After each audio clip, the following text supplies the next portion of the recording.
No, it was embarrassing. It was like, I mean, if you can imagine at the time, I'd say to my friends, I'm doing this film about a load of girls playing soccer, and it's called Bend It Like Beckham. And they were like, oh, really? That sounds really uncool.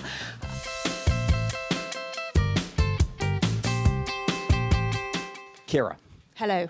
Since both of your parents were actors, I'm wondering if you ever questioned whether there was a genetic component that guided you in your future career. I think it's a lack of imagination, actually.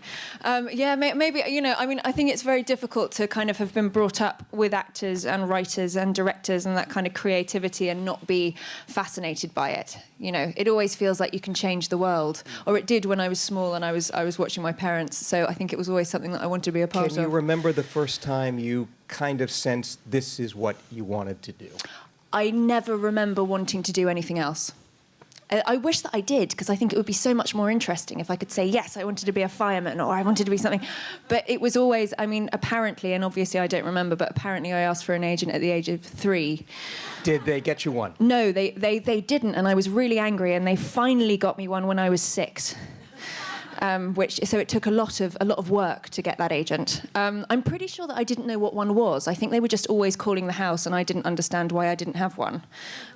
So they obliged me when I was 6. And the first role your agent got you was? Was in something called A Royal Celebration when I was 6, and I think my whole character involved running in and going, "Mummy, Daddy," and running out again. So I thought I was brilliant. Even when you were this young and there were actors and playwrights hanging around, were there particular actors that you remembered that you wanted to be like? It was always Emma Thompson. I was completely obsessed by Much Ado About Nothing, and I watched it so many times that the video broke, and I think my mum bought it for me about 3 times. I used to know the whole thing off by heart. I don't anymore. Might be quite useful if I did now, but I don't. And then Sense and Sensibility was complete, and in fact all her work I was completely obsessed by. Mm-hmm. How did your part in The Phantom Menace come about, which many people may not even know you were in? No, I was 12. Like they do, and they still do with a lot of big budget films, they don't give you a script and they don't tell you what the character is. So you go to an audition, and then one day they phoned and they said, "Oh, you've got a part," but they didn't say what the part was. So I turned up going, "Oh, I've got a part in Star Wars," and actually it turned out that I'd got hired because I looked the same as Natalie Portman, and I was her stand-in. And occasionally they'd use me in the back of shots. And I haven't seen the film since I was about 13, so I'm not actually quite sure what the part was. Well, the rumors are that Natalie Portman ended up dubbing your part. Yeah, she could have done. I mean, Yeah. I don't remember saying anything. I'm pretty sure I was just in the back of the shots, but I could have done, and she could have done. I have no idea.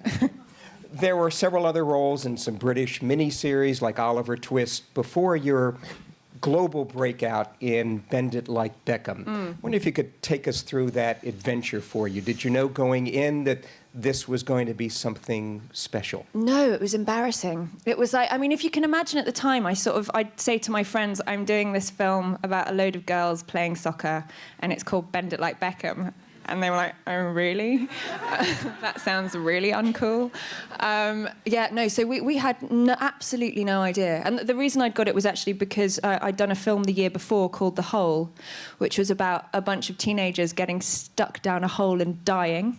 It's really good. You should check it out. So that led to a soccer career. That led to my soccer career, yeah. And I think I was the only girl that went in that could actually... I mean, I was obsessed by soccer at that point, so I could really talk about it very passionately, and very passionately about women's soccer, because I'd actually given speeches about it at school.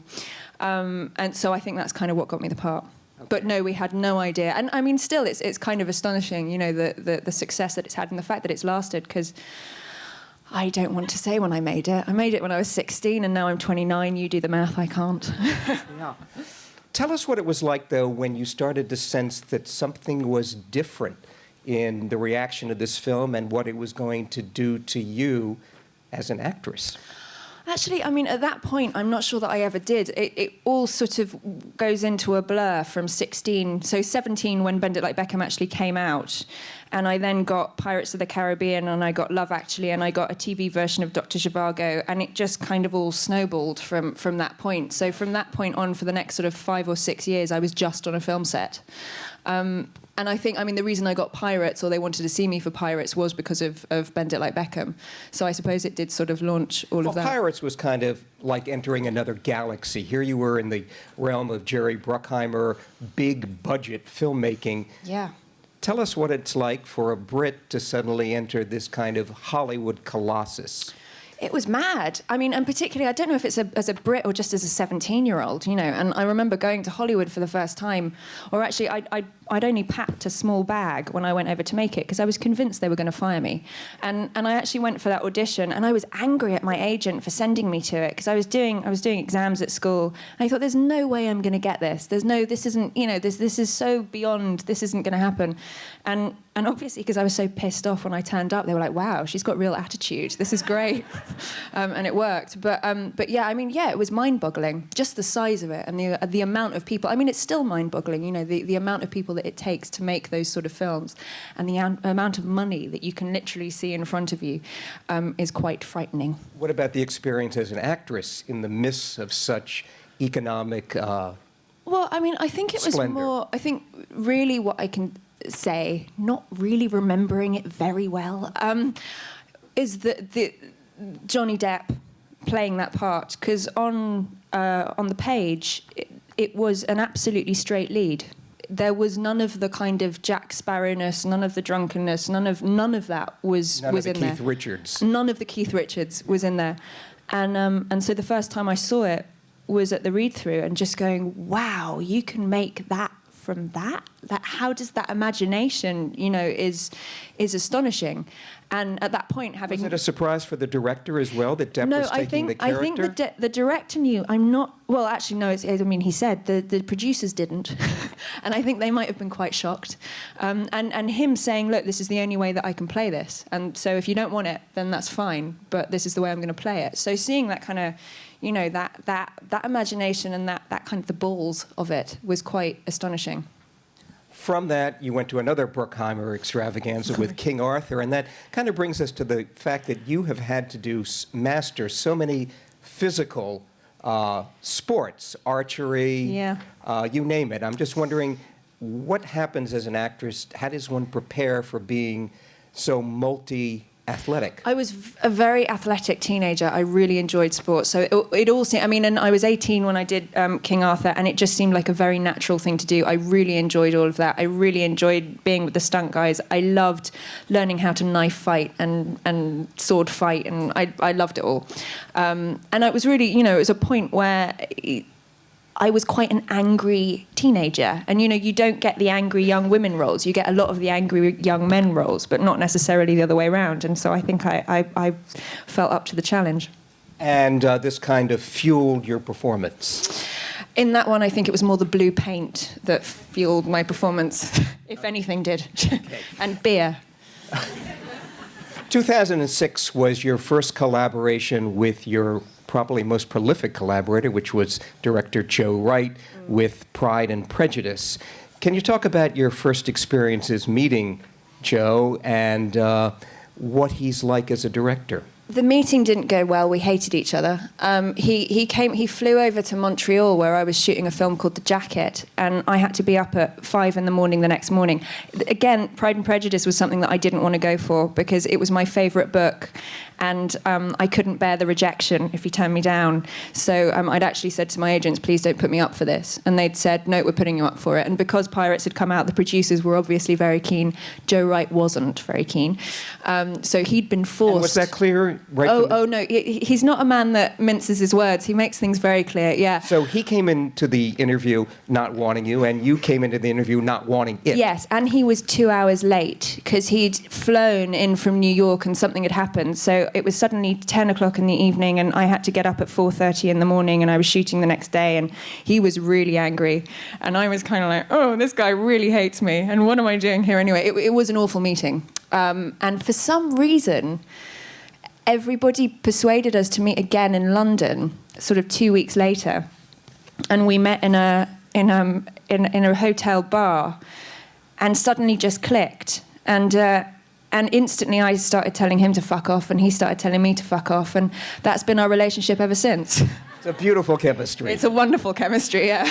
Can you talk about your experiences making Pride and Prejudice? Because it was a project that a lot of people had trepidation about. There'd been the classic miniseries before, and it was, as you said yourself, a much beloved classic. Yeah, it was terrifying. And I think, particularly with books like that, but particularly Pride and Prejudice, people who love it see themselves as Elizabeth Bennet, So you are never going to be the image that they have of Elizabeth Bennet because it will be them. So it was kind of it was terrifying going into it. And how much were you able to bring your version of Elizabeth Bennet to the part? Well, it was something that I'd been absolutely obsessed by since I was, I think, about 7 or 8. And in fact, I had a doll's house at home that was Pemberley, and I had all the characters in, and it has a miniature version. My mum still has it at home. It has a miniature version of Pride and Prejudice in it. So it really was, it had been a complete and utter obsession. I'm dyslexic, so I hadn't actually read the novel, but I had it on book tape. And again, just used to listen to the book tape over and over and over and over and over. So I had a very clear sense of who she was because she was me, as she is everybody else, she was me. So I did know that I knew what I wanted to do, but it was still a terrifying thing.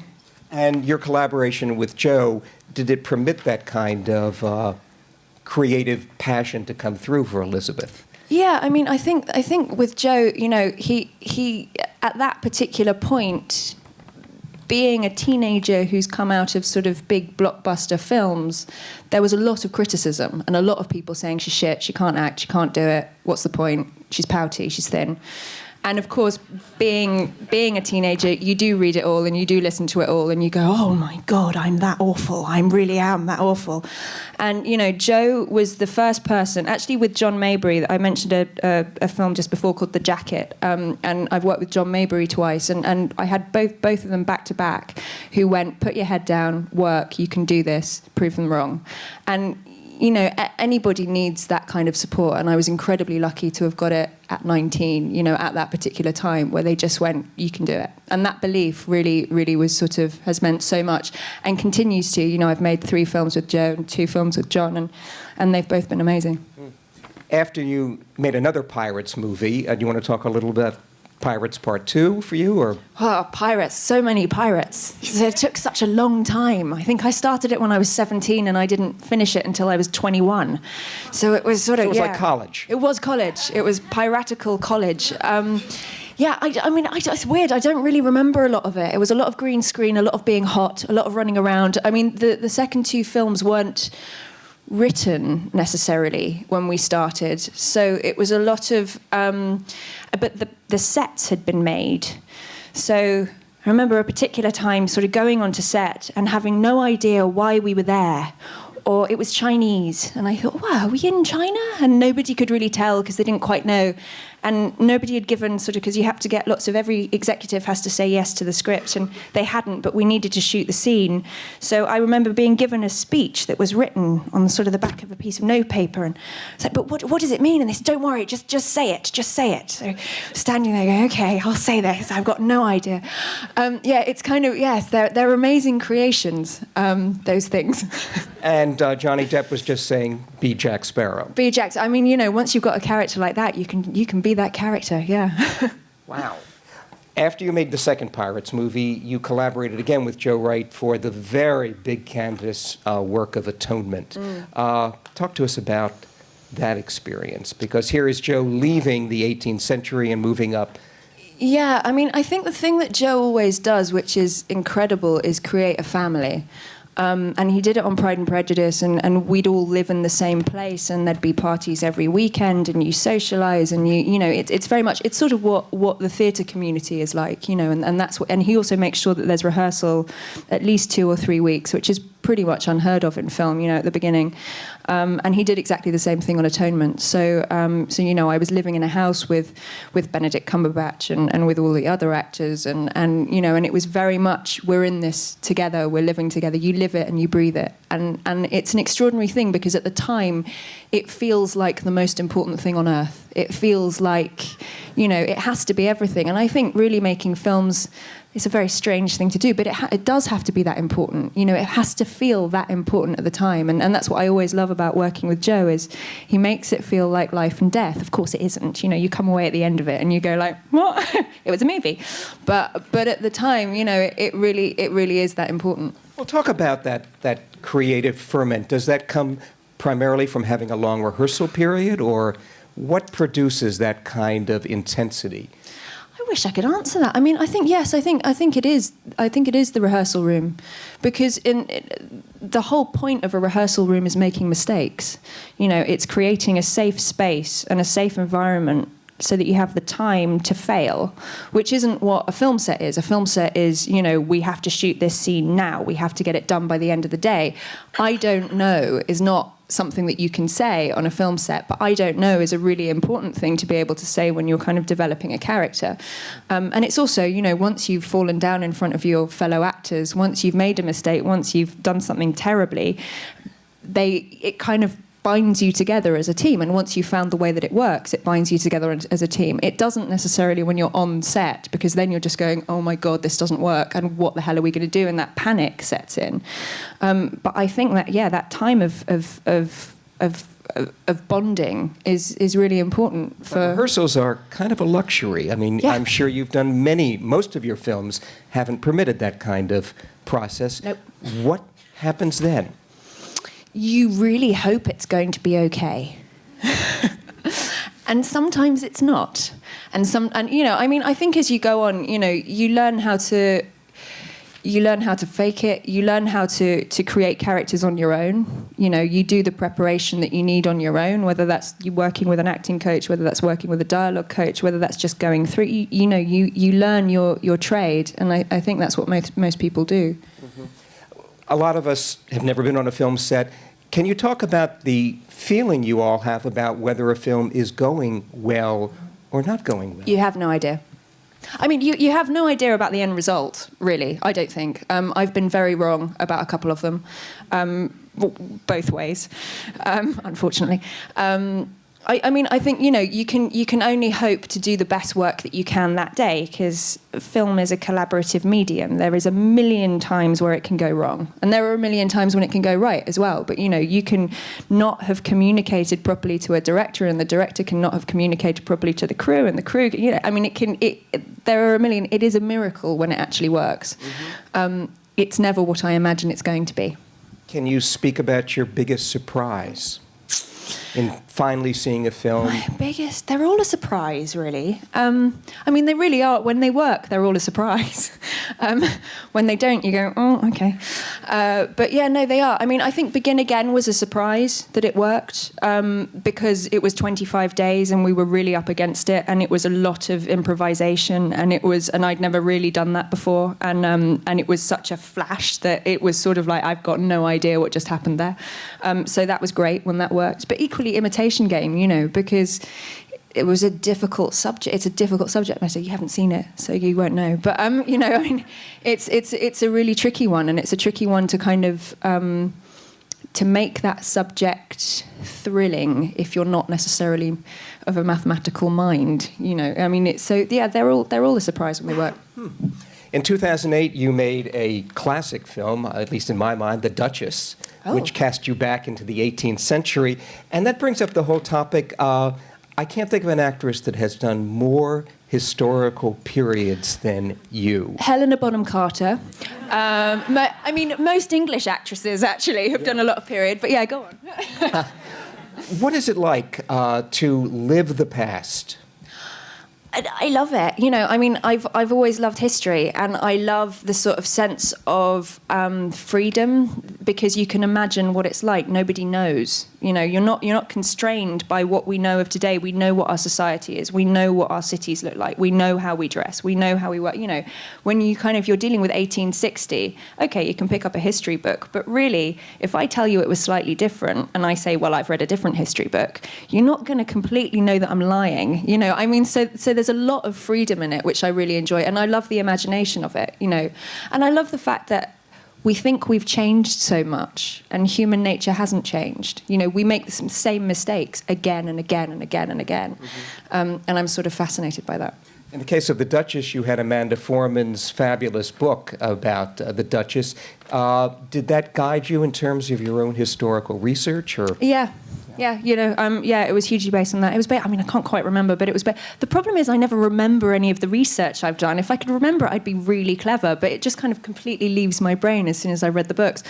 Yes, I did. I mean, that was an amazing resource. And actually, I think a lot of the reason that I love doing films based in a different time period is doing the research, What is the research process like for you? I mean, in the case of the Duchess, you've got Amanda's book. It's as much reading as possible in the time that I've got. Yes. So, and there's always more that you can do. And there's always afterwards, if you revisit a period like the 1940s, which I've done sort of 3 times, you always think, I wish I'd known that back then, because that would have changed something that I did with that character, But yeah, you just do as much as you can. Is there a historical period that you feel most comfortable in the past? I don't know. I'm trying to think of a decade you haven't done. The decade I haven't done. Oh, yeah. I'd like a bit of the French Revolution. That would be quite fun. Okay, great. The first time you sang was in Begin Again, right? Or no, I'd actually sung in a film, The Edge of Love. The Edge of Love, which your mother wrote the screenplay for. Which my mother did write the screenplay for, yes. And there you were in 1940s London. Yes, and Wales, yes. Yes, and I did sing She Made Me. It wasn't written in there, and then all of a sudden it was. It's that mother thing where she thinks I've got a good voice. So she's like, wouldn't it be nice if you sang? And you want to go, fuck off. No, it wouldn't be nice if I sang. And all of a sudden you can't do that 'cause she's the writer and the director agrees, and suddenly I'm up there singing. It's terrifying. And I vowed at that point never to do it again. And then you did. Yeah, and then enough time passed and I forgot. Suddenly I've read Begin Again and I'm going, oh yeah, that's a really good idea. A year later, your West End debut with Molière's The Misanthrope. Do you want to talk about the shift from screen to stage? Yes. I think the stage is that's always what I'd planned to do. That's what my parents did. That's sort of what I grew up in. I saw way more theatre when I was little than I did film. And film was a total accident. I wasn't allowed to do film theatre.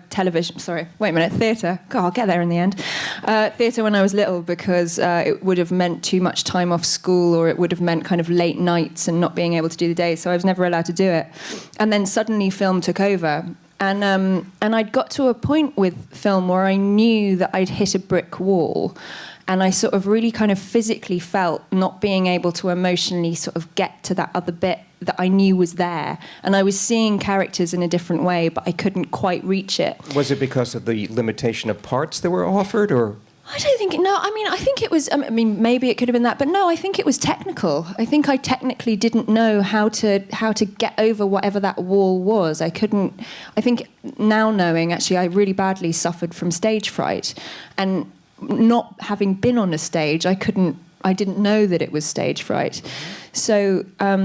I suddenly, I got to this wall, and my dad said, well, you haven't actually done what you meant to do and what you wanted to do for your entire life. You haven't actually been on stage, so you should do that. And I thought I was 24, and I thought, actually, if I don't do it now, the fear of it will build to such an extent that I'm never going to do it. So it's got to be now, or I sort of felt like it was going to be never.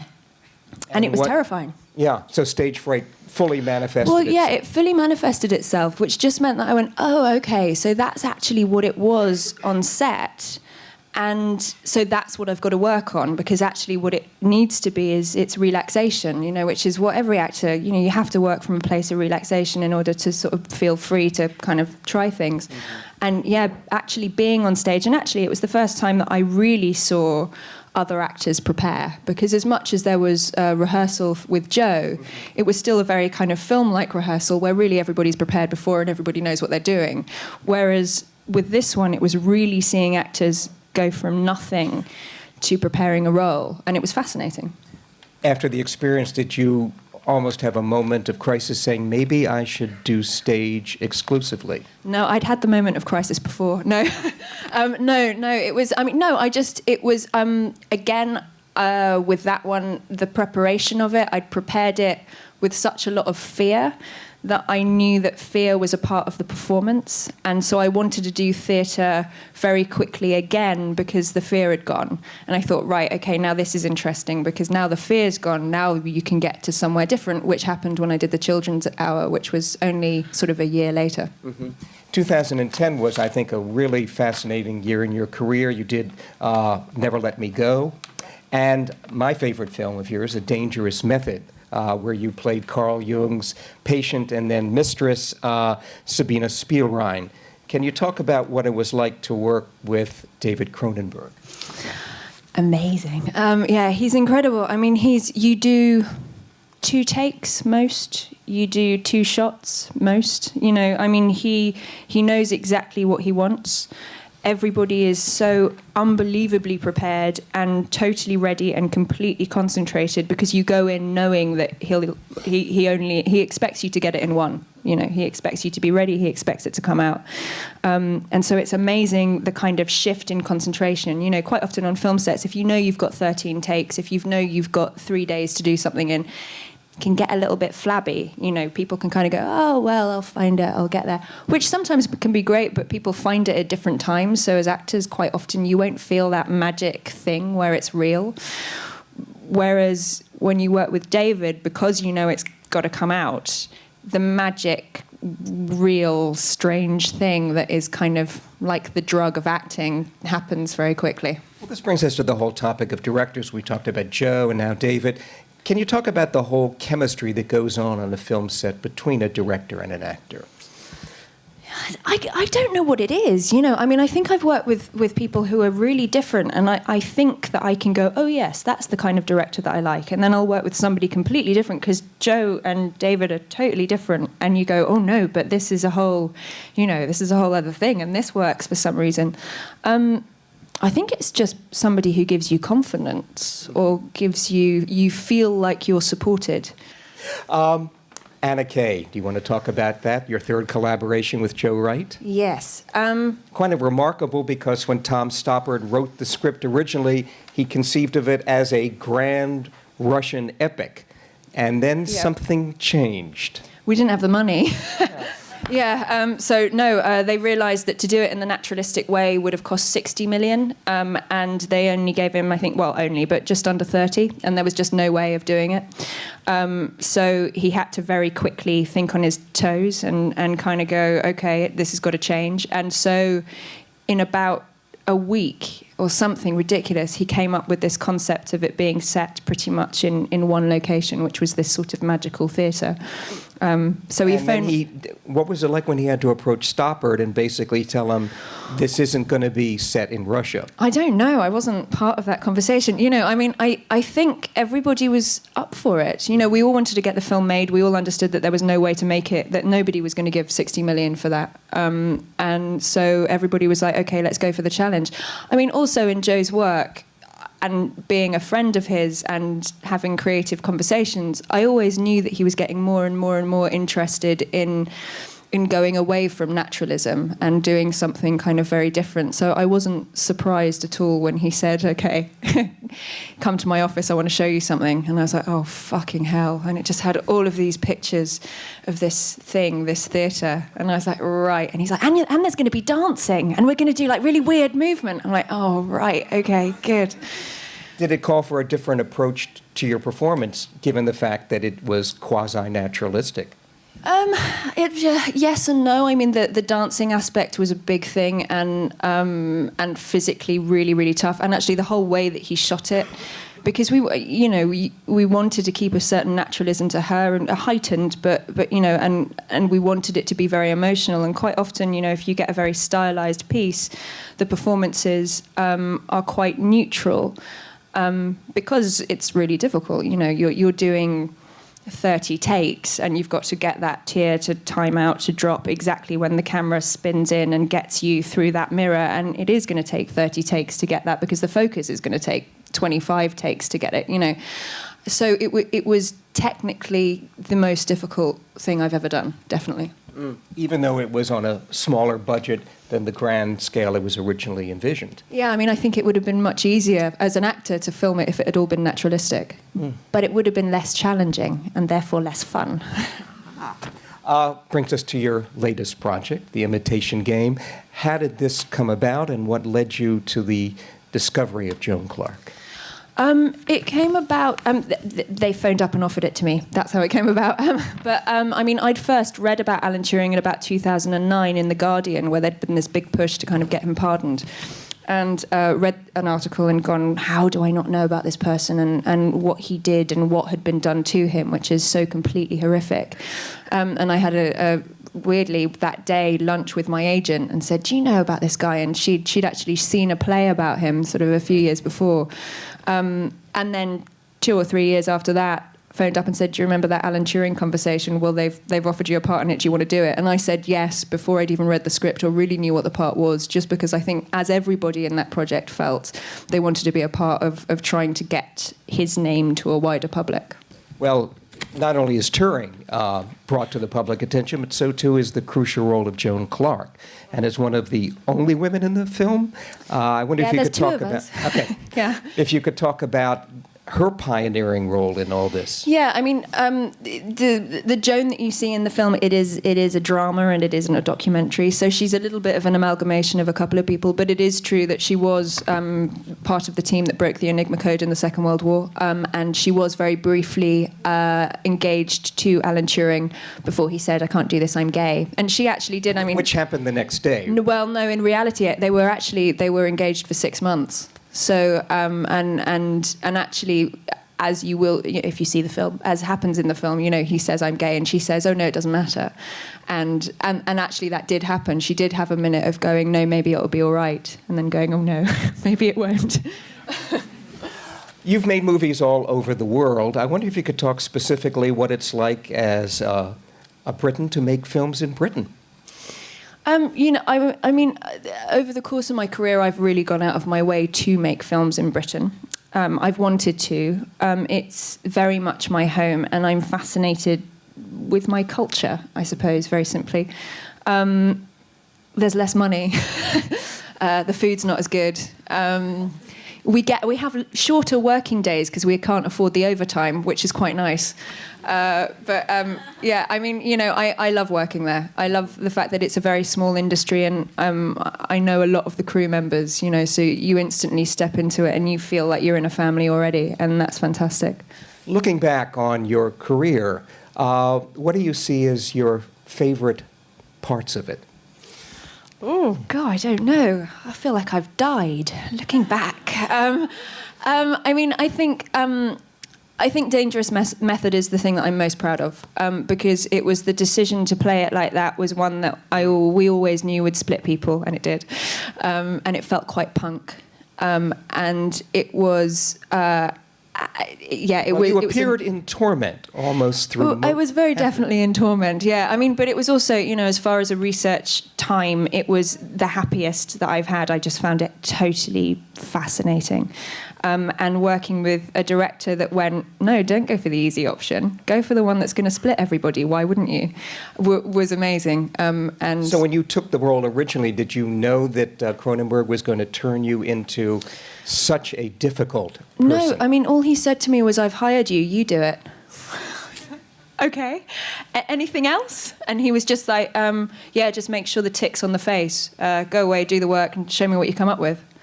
So I actually prepared it 2 ways, and I did a kind of what still would have been a much more palatable way, and maybe that would have been the right way, but it wouldn't have been the fun way. And then I did this other one, and he went, "No, I want that one. That's so weird." Okay. Luckily for us New Yorkers, you're coming back next fall to do a stage version of Thérèse Raquin. Will you talk a little about that? Yes. It's a comedy. No, it's not. It's sort of the darkest piece of play that I think I've ever read, and it's weirdly the thing that has been offered to me. It's come around to me. This is the 3rd time now that I've been offered it, not in this production, but various times. And I don't know if anybody knows what Thérèse Raquin is about, but there's madness and a lot of killing and death and suicide. It can't get much darker. So, you know, one of those things where you're like, why do you keep thinking of me when you... What's that trying to say about me? But yeah, for some reason, this time it came around. And I turned it down before because I didn't get it and because I was terrified of it. And I'm still terrified of it. And I met the director today and I'm even more terrified. He's wonderful, but it is terrifying. But it's fascinating and weird and dark and will be interesting. In just talking with you over the last few minutes, I've heard the word terror mentioned repeatedly. Yes. That seems to be a motivating factor for you in how you choose your roles. I know, that sounds fucked up, doesn't it? Yeah, it is. I think it's the kind of constant challenge. It makes you feel alive, doesn't it? When you get through something like that, you go, oh, look, I'm still here. I'm still all right. You know, dust yourself off and carry on. Any other terrifying prospects in the future in terms of film roles? No, but I'm looking for them. I've found the problem with having done so many in a way, and I've been very fortunate, so it's not really a problem with having done so many, is you suddenly go, no, I've done that. Don't want to do that again. No, I've done that. So I keep looking for the thing that's going to be the most terrifying and the most challenging, and I haven't found one yet. We will be looking with you. We thank you so much for joining us tonight. Thank you very much. I'm wondering if when you're preparing for a role, if you're thinking, does this one go for the jugular or should I let this one wash over me? As you're approaching it, which approach do you like? I think if I let anything wash over me, my life would be much easier. I can't explain it. I tend to go for the jugular every time.